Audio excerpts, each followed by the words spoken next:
Festival sa Banwasang Dumangas opisyal na nga ginbuksan. Pila ka kapuso stars makisadya sa highlights sang selebrasyon sa Oktubre 31. Ini ang gitutukan ni Ashley Liza. And in the power and destiny being the municipal mayor of Dumangas, Iloilo, I declare this Hauas Festival 2023 open.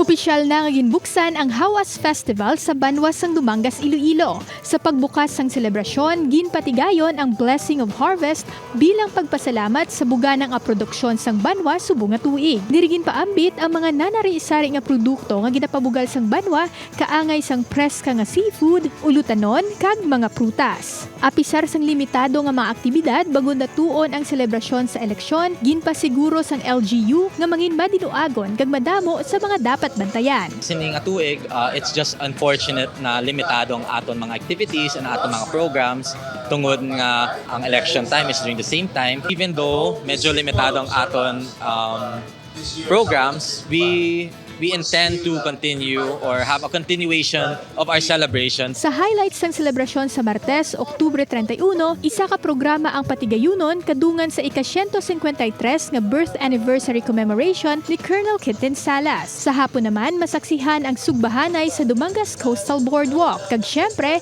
kabahin sang selebrasyon ang GMA Regional TV. Alas 8 sa gabi sa Coastal Boardwalk sang Banwa, makabanding ta si Abdul Rahman sang Sparkle U #frenemies. Magadalaman sang kasadya si Ashley Ortega kag syempre kilig ang dala ni Kim Sontan. Gani kita mga kapuso sa Kapuso Fiesta sa Hauas Festival sang Dumangas sa Martes. Upod kay Marvin Lauderes, Ashley Liza, One Western Visayas.